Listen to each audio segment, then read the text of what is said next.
वाह,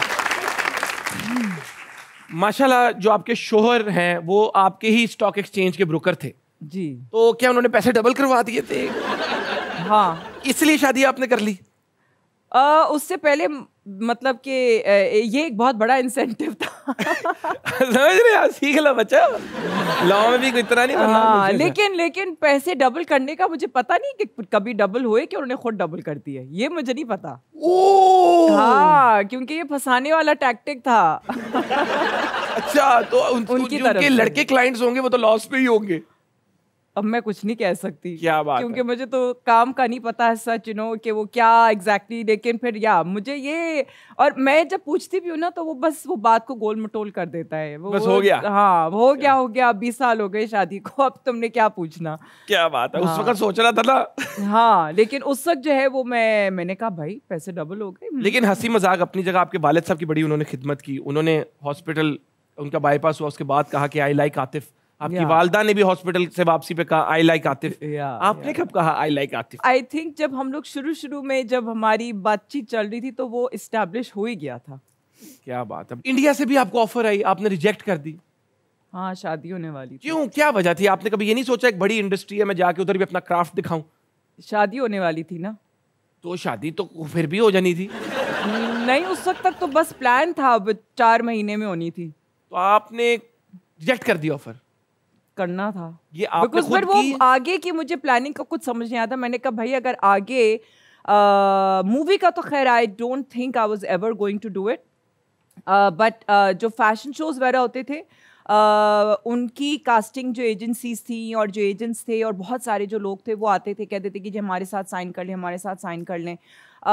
बट उसमें भी ये लोग कहते थे कि आपको कम से कम लाइक फैशन वीक्स के लिए आपको अगर आना है तो आपको कम से कम 3 हफ्ते के लिए आना है। विच मेंट के लाइक पहले आके मतलब I don't know what was the entire process, लेकिन दे यूज्ड टू से कि जी आपको 2-3 हफ्ते के लिए आना होगा। So that was again not possible at that time. आपके हस्बैंड ने नहीं उस वक्त जो होने वाले थे उन्होंने कहा कि जाओ जी लो अपनी जिंदगी करो, अगर इंडिया तुम्हें शौक है? या उन्होंने कहा जी तू इंडिया गई ना तो फिर सादा ब्याह नहीं होगा? यही था, even though he has family in India. आज अगर आप सोचती हैं तो इंडिया से अगर would you still do the same या I would. You would act there? Yeah. आपको लगता है उस वक्त आपने ठीक डिसीजन नहीं लिया? नहीं, उस हिसाब से ठीक डिसीजन लिया। पर अगर आज मौका मिलता है ख़ास तौर पे फैशन शोज़ या इससे रिलेटेड, तो I would do it because I think कि आई डोंट कंसिडर कि ये इंडिया है या ये बाहर मुल्क है। I just consider it as an international opportunity.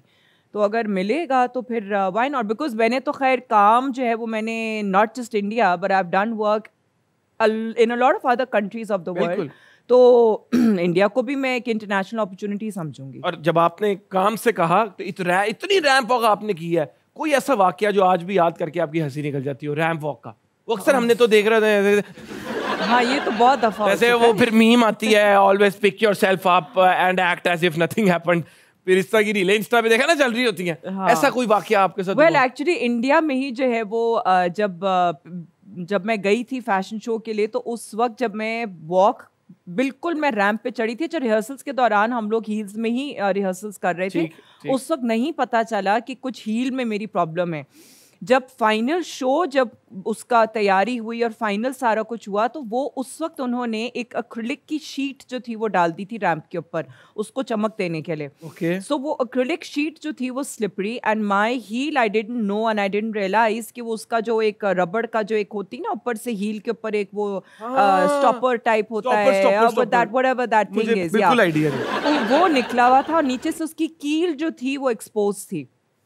तो जब मैं चढ़ी उसके ऊपर रैंप के ऊपर, क्योंकि उस वक्त एक्रिलिक नहीं था जब हम लोग रिहर्सल्स कर रहे थे, जब इवेंचुअली चढ़ी फाइनल कपड़ों में और वो सारी चीज़ें पहली वॉक हुई, तो वो ऐसे मेरा पाँव कॉन्स्टेंटली यूं करके ना स्लिप कर रहा था। सो आई वाज लाइक वांटिंग, मैं आई स्लोड डाउन। जो मेरी मॉडल थी बराबर में वो इंडियन थी, वो भी स्लो हो गई। We kind of she even realise कि कोई मसला है, लेकिन मुझे नहीं अंदाज़ा हुआ कि क्या मसला है। मैंने कहा मेरा एक पाँव क्यों स्लिप कर रहा है शीट के ऊपर। तो जो कोरियोग्राफर थी उसको शी अंडरस्टूड, तो उसने जो ना मेरी हील के ऊपर जब मैं वापस ऑफ आई रैम्प के बैक स्टेज आई तो उसने मेरी हील पे टेप चढ़ा दी। जो मास्किंग टेप होती है, तो वो फिर वो स्लिप करना। क्या नाम था उसका, आपकी कोरियोग्राफर का? वो मुझे नाम नहीं याद। उसने आपकी ऐसे मौके पे मदद की, आपको उसका नाम भी नहीं याद? पता नहीं, अर्पिता है, पता नहीं इस किस्म को कुछ। अर्पिता? अर्पिता, अपनी अर्पिता? मैं नहीं जानता, तालियां बजाए अर्पिता की। आपको ये जो फैशन इंडस्ट्री में आप रही हैं, ऑफ कोर्स ये एक्टिंग से डिफरेंट है, इस पूरी फैशन इंडस्ट्री, मॉडलिंग इंडस्ट्री की एक अच्छी चीज, एक बुरी चीज बताएं, आपको आज तक क्या लगी है? एक अच्छी और एक बुरी चीज। अच्छी तो खैर बहुत अच्छी हैं चीज़ें। बुरी आइड से कि टाइमिंग्स नहीं है, कोई फिक्स टाइमिंग्स। आप किसी भी वक्त पे शूट शुरू हो सकती है, किसी भी वक्त पे शूट ख़त्म हो सकती है। शोज़ भी जो हैं वो ऐसा कोई टाइमिंग नहीं है। हम लोग जब एक्टिंग के लिए जाते हैं, हमें पता होता है कि अच्छा हाँ, सुबह से 11 से या 10 बजे तक कि आपका स्केड्यूल क्या है। शूट्स में आपको कुछ स्केड्यूल का नहीं पता होता, कुछ भी हो सकता है। हमारी इस इंडस्ट्री में क्या ये सच है कि छोटी छोटी बातों पे इनसिक्योरिटीज आ जाती हैं लोगों के अंदर? लाइक लिटरली मेकअप लॉन्च करने पे आ जाती हैं। हाँ, ये तो खैर अब ब्यूटी इंडस्ट्री हो गया, वो फैशन इंडस्ट्री नहीं है, दोनों के बारे में ब्यूटी बता दें इंडस्ट्री। हाँ, इनसिक्योरिटीज तो कभी भी किसी भी वक्त आपके साथ हुआ है ऐसा वाकया कभी? हाँ, बिल्कुल हुआ है। क्या वाकया? मैंने एक पैलेट निकाला था। It's a travel makeup kit and it's a complete travel makeup kit. उसमें फाउंडेशंस के भी 2 शेड्स हैं, लिप एंड चीक के भी 2 कलर्स हैं, टिंट्स हैं, एंड उसका नाम है गो मेकअप पैलेट। गो, हाँ, ऑन द गो। ओके, अच्छा, ऑन द गो, या।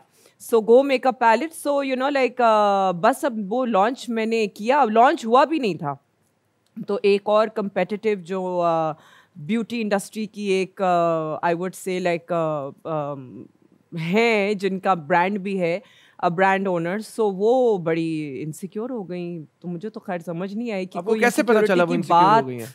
क्या थी, क्योंकि उन्होंने खुद मुझे मैसेज किया प्राइवेट। हाँ, कि तुमने क्यों लॉन्च किया? नहीं, उन्होंने कहा कि don't you have a brain of your own. ये मैसेज करके, और आपने वापस में जो मैसेज किया वो तो नहीं सुना सकती होंगी आप हमें? नहीं, मैंने उनको कहा कि जी आपको मतलब इनसिक्योर होने की ज़रूरत नहीं है, आप खुद एक ब्रांड हैं, और मतलब कि आपके पास इस किस्म की आइटम का कोई कॉपीराइट नहीं है। तो मैं और मेरा ब्रांड अलग है, मेरा प्रोडक्ट अलग है, आपकी प्रोडक्ट अलग है, और अगर एक ब्रांड फाउंडेशन बनाता है तो दूसरी ब्रांड भी फाउंडेशन बना सकता है, कि उसमें क्या मतलब मसला क्या है? उन्होंने आगे से क्या कहा? उन्होंने ब्लॉक कर दिया मुझे। फिर मुझे तालियां भी जा रही है ब्लॉक मुझे जो है वो बड़ा गुस्सा आया।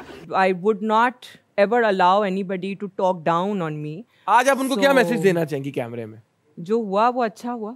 मैं चाहता हूं कि बात को इधर से आके लेके चलूं। आप लोग टीवी पे देखते हैं, सोशल मीडिया पे देखते हैं अपने फेवरेट स्टार्स को, आप इनसे कनेक्ट करना शुरू हो जाते हैं, फिर ये टॉक शोज पे आते हैं, आप इनकी बातें सुनते हैं, आपको इनकी थॉट्स के बारे में पता चलता है, आप और इनसे कनेक्ट करते हैं। तो ये जो ऑडियंस है ये भी जानना चाहती है कि आपका जब फेवरेट गाना लगता है तो आप उसको किस तरह एंजॉय करती हैं, उस पर वाइब किस तरह करती हैं। तो ये हमारा एक सेगमेंट है लिप सिंक बैटल। अच्छा, सही है। आपने गाना नहीं है, आपका फेवरेट गाना लगेगा, आपने उस पर वाइब करना है। अच्छा, तो अगर आप तैयार है तो हम लिप सिंक बैटल की तरफ चलें। सही है, चलें जी, सेट चेंज करें, लिप सिंक बैटल। पहला गाना, multi talented, not just an entrepreneur. अगर मेकअप किट लॉन्च करवानी है तो वो भी कर देंगी, और आज आपको गाना भी गा के सुनाएंगी। चलें जी। सर किए ये पहाड़, दरियाओं की गहराइयों में तुझे ढूंढा है,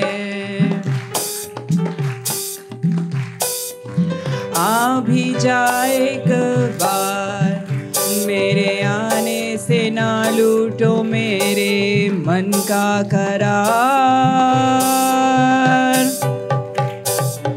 सर किए ये पहाड़, दरियाओं की गहराइयों में तुझे ढूंढा है, आ भी जाए एक बार, मेरे आने से ना लूटो मेरे मन का करार। हो गया है तुमसे प्यार, हो गया है तुमसे प्यार, मेरे आने से ना लूटो मेरे मन का करार। तालियां! तो इसी के साथ आप अब सिंगिंग को प्रोफेशनली आगे कंटिन्यू करना चाहेंगी? I'm not sure. अगर किसी कॉन्सर्ट पे दावत हो तो आएंगी? हाँ हाँ जरूर, पक्का? बिल्कुल। तो हम आपको एक कॉन्सर्ट पे बुलाएंगे।